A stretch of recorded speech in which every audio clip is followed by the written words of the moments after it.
welcome to our Queensland rental market or investor market update. So it's been 6 months since we have last done this one.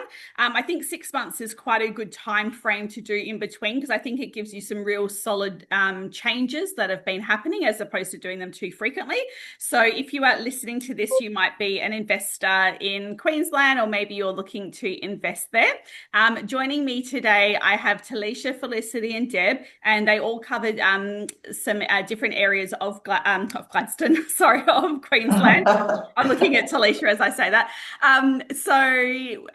We'll go through the purpose of today is always to make sure that the education that you're receiving is coming from the experts on the ground, because we do property managers, and I've actually experienced this even more the last couple of weeks. We get a lot of clients that come to us and they are only hearing what's in the media, and quite often what they hear in the media is quite general in nature and not specific for certain pockets and certain suburbs even. So it's really important that you know who the on the ground people are to check with, and you're not only taking advice from the media, you're actually hearing it from the on the ground, from the people like us that are dealing with it every single day and can tell you how many people are coming through home opens, what's normal with vacancy rates, etc.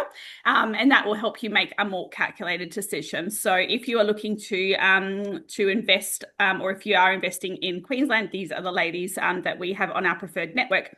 So we're going to start off. We just do real practical. These ladies know, but we just go through the practical side of things that owners would experience if they were a landlord and what to expect. So, Talisha, I'll start with you. If you can just quickly clarify the area that you cover. And I just want to start off with the first question, which is like, what are you seeing with leasing, like the number of people coming through home opens and what that sort of vacancy is looking like? So we cover predominantly Gladstone, Boyne Island, Tannum Sands, so only the postcode like 4680 as a whole. What I'm seeing in the market at the moment, like leasing wise, I guess, is our properties are on the market for an extended period of time at the moment. I would say anywhere between 21 to 30 days is probably where our properties are sitting. I'm getting people registering for the open homes, but in terms of people actually like showing up, coming through the doors, they're just not coming through. And they're confirming, you give them a call to say, hey, you're coming to the property, and they literally don't call you back, or they say, oh, sorry, I forgot. So that's honestly what I'm seeing on the ground here in Gladstone at the moment, is just like in a really long extended like vacancy period. With the leasing, are you finding that properties need to be reduced in price for advertising as well? Do you do that after a certain point? Yeah, so I am definitely starting to reduce now after 7 days. If I've got no inquiry on it within the first 7 days, I'm straight back at the owner. Our appraisals at the moment are probably being a bit more conservative, just because of what I'm seeing here on the ground. I don't know if it's just the time of year and people are starting to either pack up ready to leave at like the end of term 4. And so like yeah, it's just a very weird time of year, I think. Usually by this time I have a lot of inquiry like, hey, we're transferring to the area. But I've probably only got like 2 or 3 inquiries to say like that we're actually transferring to the area and we need a rental. Whether that picks up in January, we'll see. Yeah, excellent. Over to you, Felicity. So if you can just let us know the area that you're in, and the same thing, what are you seeing with leasing and home opens? Yeah, absolutely. So we service the Brisbane region, but mostly Redlands, Bayside, and then Logan going into your Ipswich area is the areas that we service.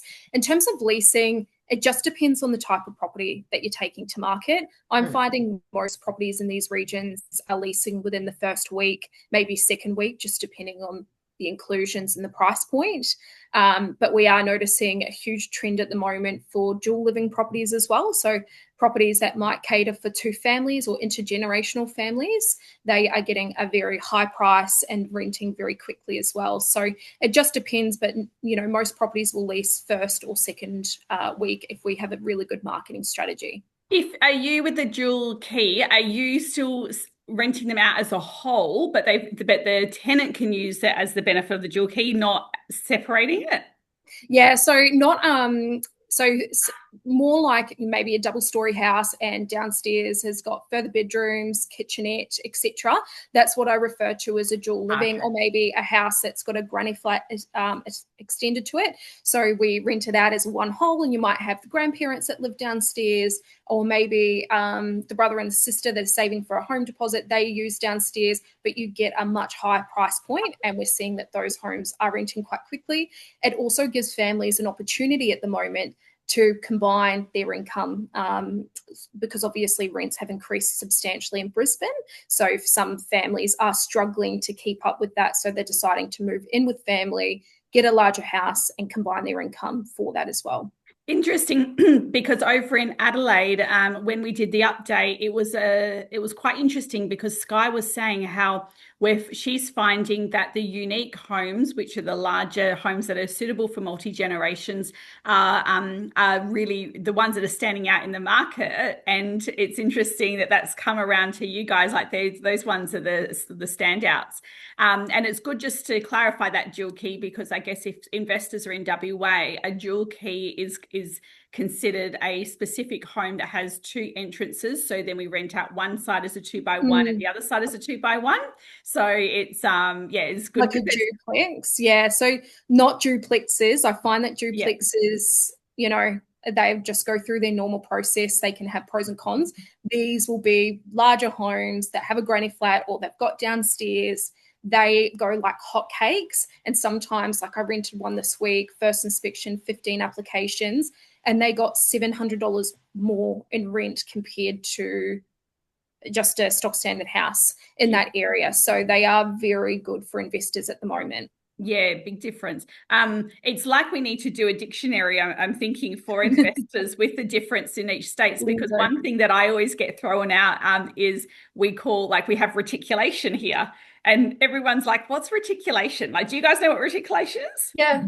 Yeah, but from being in New Zealand, like I don't think I've heard that over here, like in Queensland. Yeah. Yeah. And I always have to say, the sprinklers with the water that comes out in the garden. Like, what else are they called? I don't know, sprinkler system, I think. Sprinkler systems? Oh, yeah. Maybe. We call it retic. Retic, yeah. Really? We call it retic, that's right. And they're always like, yeah, what are you talking about? Is that the hot water? It's like, no, it's not the hot water, it's the sprinklers. Anyway, over to you, Deb. So yeah, if you can just clarify your area and again, sort of what you're seeing with your properties. Yeah, we're seeing a real difference with all of our pods. So we're not so much Brisbane as in the city, but we're Bayside and Redlands. But then we also have our Logan area towards the Gold Coast, so Upper Coomera, that sort of area. And then we have a pod that's down on the Sunshine Coast around Morayfield. And it's just so different everywhere. So we're finding with the Redlands, like Felicity said, we're sort of looking at the first week to 2 weeks. We tend to try when we're renting to put a little bit higher price on things. At the moment, there's not much around, so they're going quite quickly when they go. But then with Coomera, that area and the other area, like either side of us, it's taking that little bit longer, which is, it's just really weird. Yeah. So. We are finding, that it's the units, no problem at all, but then it's outer area homes. So are you seeing like it just is more area dependent or more home dependent? Area. Yeah, great. Now, Deb, you also do selling. So can you tell us I think last time we chatted, there wasn't, I don't know if the yields were stacking up for investors to buy. They've definitely moved up. Definitely moved up. Yeah. Not as high as what most investors would like, but we just finished selling a complex of 10 townhouses. The price point is just crazy around here. So, we're talking maybe even 2 years ago, it was $750 for a 3-bedroom townhouse. Now there's nothing under $1 million that we're selling. So $1 million to $1.1 million, and we're getting around about that $900 a week, which is pretty good. That's good. Yeah, it really, really depends on how much is out there, like what's on the market ready to go. But sales, yeah, I can't complain about sales. We are really busy and they're going. They're gone Well, quick. that's much different. I feel like that was different I till know. 6 months It's ago. done a complete swap So from good. 6 months ago. Even rental prices have, they were quite stagnant before, whereas now when we do our renewals and things, I'm like, holy hell, that's gone up like 50 to 100. Like Mm. it's really made a big difference in the last 6 months. Yeah, excellent. That's good. Hmm. Aaron has jumped into the chats to say irrigation system is what he knows it also as.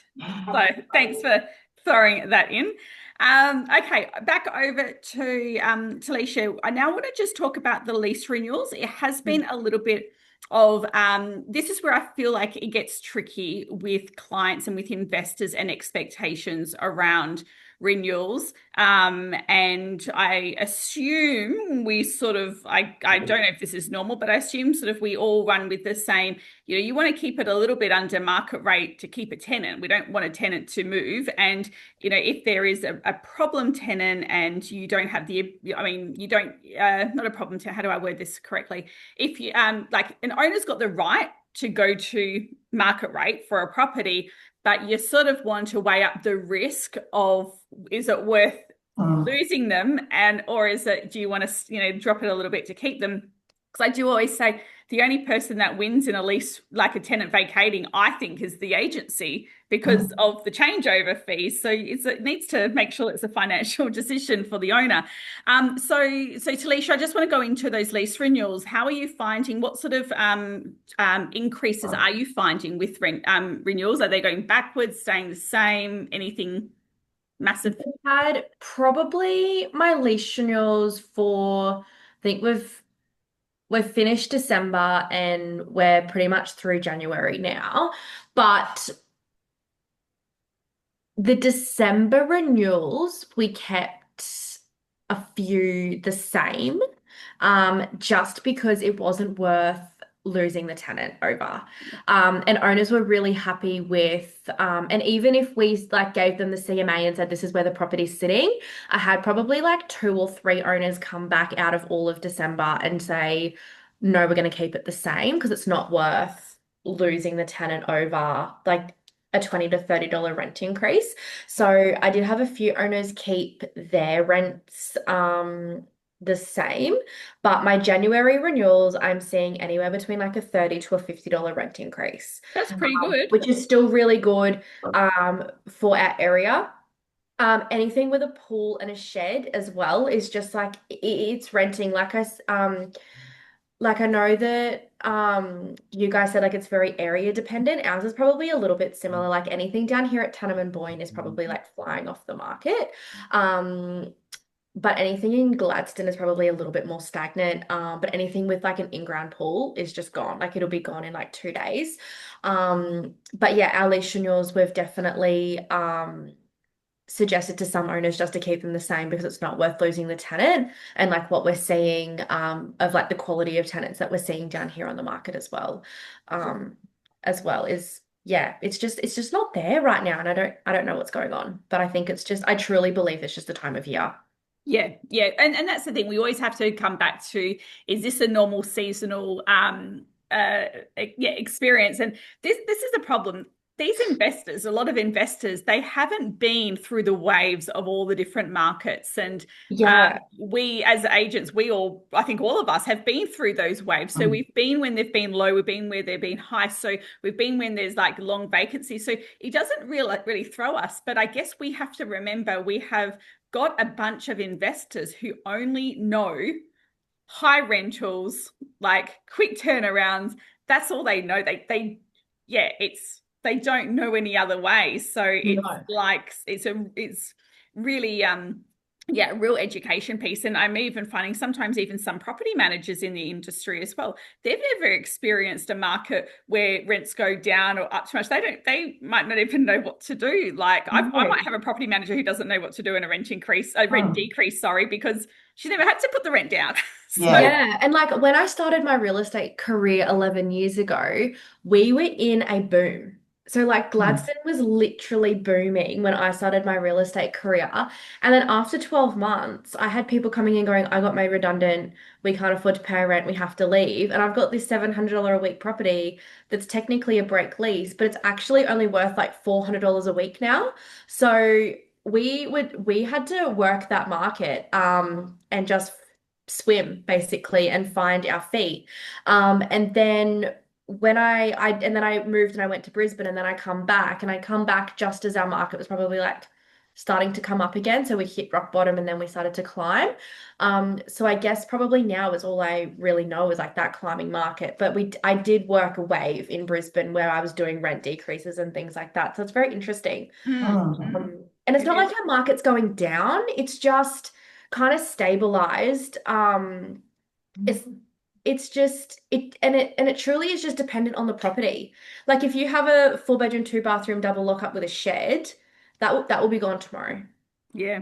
like straight off the market. But if you just have a like really like cookie cutter home, it'll probably sit for a couple of weeks before it rents. And that's it. And that's why like these investors need to hear that, because otherwise if they just see one article about properties flying off, well, yes, there is a couple, but there It's also is a very, lot like this. They need to know. yeah, yeah, it's Um, odd. It's very yeah. odd. Over to you, Felicity. So again, yeah, what are your lease renewals looking like? Pretty similar to what I said about 6 months ago is, and what Debbie's kind of stated today is most properties are still getting a good increase. Like the market's not slowing down. Obviously, certain properties which may need renovations or things like that, you might not increase or might not increase as much. But I would say $50 on is pretty average for a rent Yeah. increase across some of these Brizzy pockets. We sometimes take over properties from other agencies where we might need to do a larger or work out a plan with the client to get it back to market rent because it's been under rented for a period of time. But I would say $50 and sometimes in cases up to $100 is pretty average for lease renewals. But we're definitely reinforcing that narrative with clients that we want to keep on good tenants. We're very much talking to our tenants about, praising them for keeping properties really well and paying their rent on time, to just try and hold their hand, because we know that a lot of tenants do get nervous coming up to their lease renewal because of a lot of the things that they're seeing in the media about rental prices, and they do get worried about what that's going to look like for them. So it's just really important about communicating with them and always keeping that relationship positive. Yeah, great. And Deb, same question for you, but I would also I know I keep on pulling sales because it sort of interests me, like with that market, but also if you can talk about the lease renewals, but also if people are buying based on a rental yield as well. So in the last probably 6 months, we saw which become quite important. So first of all, with lease renewals, yes, like Felicity said, it's just minimum sort of $30, $50 definitely. What we saw a lot was when people would buy a property around this market here, they were getting because there was such a difference between the rental yield, like buy a property for $1 million, only get 700 or whatever a week. A lot of agents were lifting that. You know what I'm going to say, Felicity? They were lifting, so they'd say, "Oh no, you can get 850, 900 for that, no worries at all." And then, of course, they couldn't, and it was sitting there for months. So I really pushed that. Even if we weren't selling the properties, that they needed to get a second opinion on what it was worth as a rental, because there was that big difference. It has come up slightly, but there is still a difference, with renewals, they've definitely gone up, and I've seen in the last 6 months it's been huge. But then the thing is, we'll talk to the girls about it, and I'll say, okay, well, this has gone up 60 to $80. Wow, 100. I'm shocked. The thing is, if the tenant is to go out and look in the market, they're not going to find anything that's equivalent to it. And then they end up saying, oh, it will just stay. But at the same time, we always say to our owners, our landlords, you know what? Here's the breakdown. You'll be out of pocket 1 week probably with the changeover minimum. You're going to have to pay another leasing fee. There's another week. So add it all up. Okay, you want to get an extra $50. This is how much it's going to cost you to get that for the year. Is it really worth it? Yeah. You know? So again, always try and keep the great tenants because they're a godsend. I think communication's just huge because they do get scared coming up to lease time. They think, oh my God, $50 a week, $100 a week. Can I afford it? And then they start going out and thinking, oh, I'm going to go and have a look what else is around. And there's just nothing. There's nothing that equals where they already are. So they end up staying. So it's sort of like you've got to be sort of fair to both in a way. But then, like I say to my investors, why have you got an investment property if you're not going to make money out of it? Like, you know. I think as well, loyalty is an interesting thing because at the end of the day, I always say that like a landlord doesn't or investor doesn't necessarily have to have a loyalty to a tenant straight away. Over time, I think they do build a loyalty absolutely for it, but it sort of also still blows my mind where we sometimes get a tenant who is sort of asking the owner for a payment plan or something like that, and I'm like, that's the wrong relationship. Go ask your mum for a loan to pay for your rent. Like, go have a payment plan with your mum, not with the owner. So it's an interesting thing. And I mean, also with regards to like doing the I think it's good in a way that the tenants are expecting there to be an increase because we do find that landlords or investors can be labelled with a greedy label. And the problem is that if they don't make the property financially well for them, and we're not talking about owners out there making a lot of money from the cash flow of it, it's just enough to make sure that it's like they can keep it, because if they don't, they're going to sell it and then we're going to have a bigger problem. So it is a real fine art. And I don't think it's necessarily about people taking too much or investors taking too much of what they need. And I'm really yet to come across, like on our portfolio, we might have 2 landlords that I could tell you probably don't really probably push it a little bit more, but all the other landlords are they're very good, they're very reasonable, they go to market rate or close to market rate only enough for what they need to keep the property running. I don't think there's I don't feel like landlords are actually that greedy. I think the number of greedy landlords would be very, very minuscule, and they're probably the ones that probably self-manage because they don't want to. Well, remember when all of the rates went up, of course, they were paying so much more. And there was a time when tenants were going, they're so greedy, they want all this money. Well, they also had to pay. And then we had that little hill where a lot of investors were having to sell because they couldn't afford to keep it. But now that the rates we've had a few rate drops, obviously it's made a big difference. And they're holding on to them that little bit more. Yeah, but asking for market rate is not greedy. It's not. Market rate's market. It's so not. I pay market rate for a loaf of bread at the markets, and actually market rate for Cadbury blocks of chocolate at the moment. I can only afford to get them when they're on special. Like, I'm not paying $8 a block. I'll wait for there to be 2 8, Yeah. So it's market rate is all around us, and get crucified in this space, but you're all paying market rate for your petrol every day or your bread and milk. So it's all in, So I could go, we could actually do a whole webinar on absolutely on all of that, which we won't. I get in trouble by people. Okay, back to Talisha. I would love to find out if any of the legislations that have come in place have affected investor activity or been a bit of a complex issue. I'm going to say no. I don't think it's affected us too much here. I think it's more just making sure that everyone is educated about the new timeframes that we have. I just have like just entry notices, access. Like I'm having so many dramas with people pushing the new 48-hour timeframes. I think Oh, that's so much. probably like my biggest issue. I actually put a video up on my Instagram last week and I tried not to internally rage on it because um because it's just every single person that's like, I need an entry notice. And I'm like, yep, 48 hours. They're like, well, that's not good enough. I'm like, well, that's legislation. So it's actually not so much my owners that are having any issues with our new legislation. It's probably, if anything, other agents.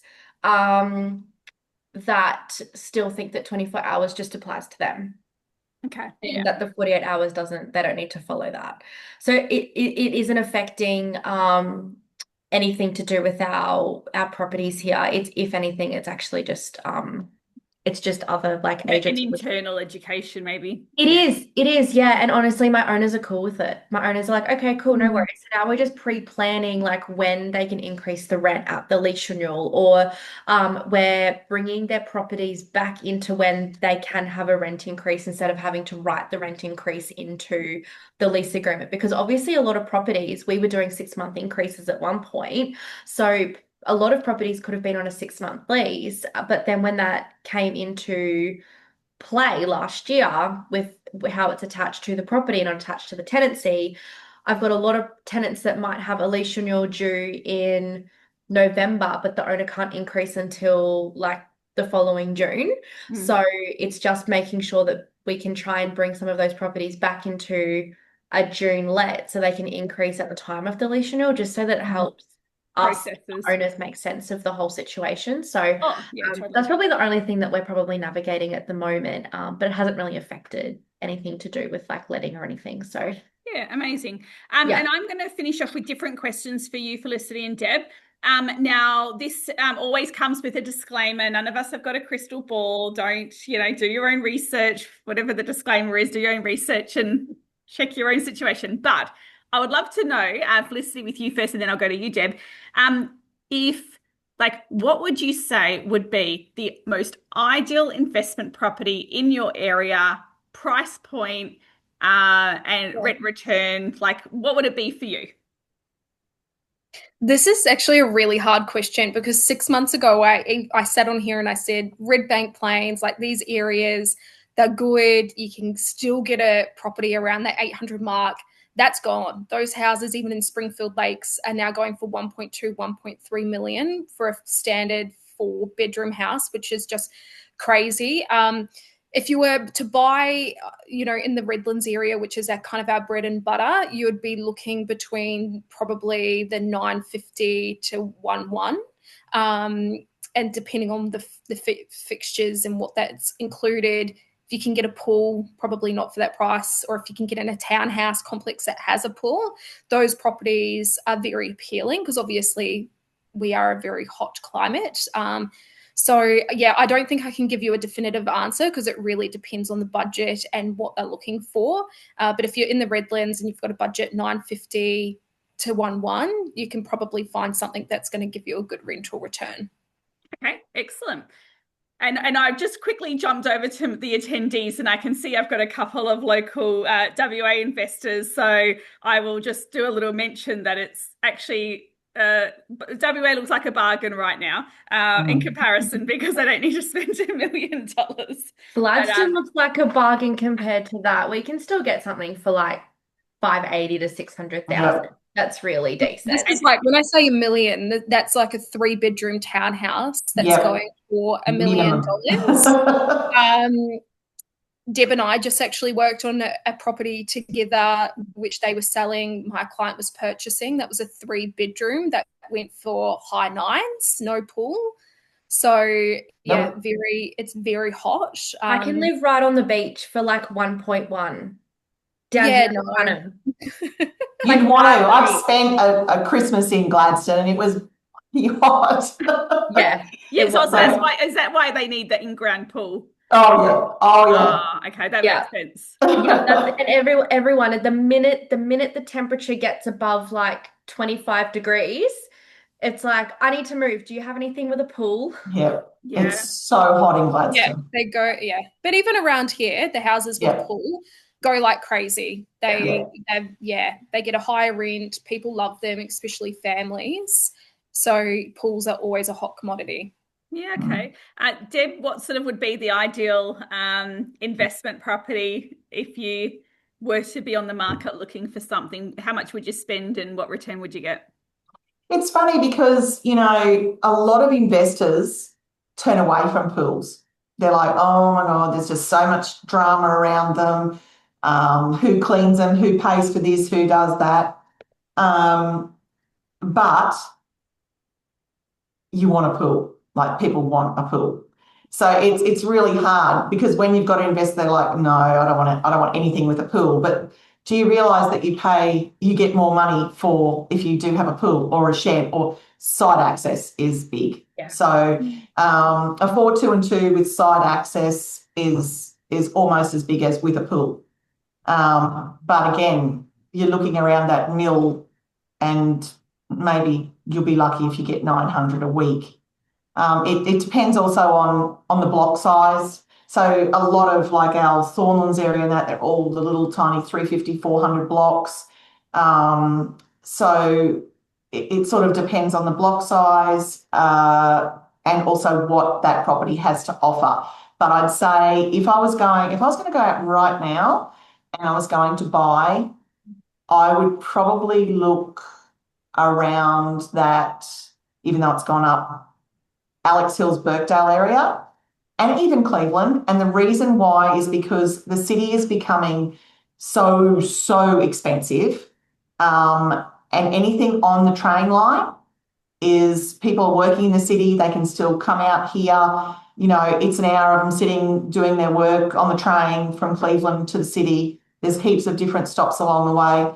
I would say anything that's close to a train line is a great investment because the city's being pushed out because of the values. Yeah, that's a really great tip. Talisha, so I didn't think I had another question for you, but I got one more. Yeah. If we're talking about pools being so important, and when investors sort of ask us how they can sort of add value, and maybe it's renovating a bathroom or a kitchen or doing something, does that mean that you would have like maybe recommend people install a pool, or would you not go that far? You wouldn't recommend installing one, but if it had one, it's a bonus. I wouldn't recommend installing because that is so expensive. Okay. Mum and dad went down that path recently. They have a pool, but in another property. And it's so expensive. Like it would blow your budget out. If it's got a pool, definitely a bonus, but I wouldn't install one. Yeah. Okay. Yeah. Yeah. Good to know. Again, it's great chatting to you guys because it's like crazy to think that, in one little country, Australia, it's just so different.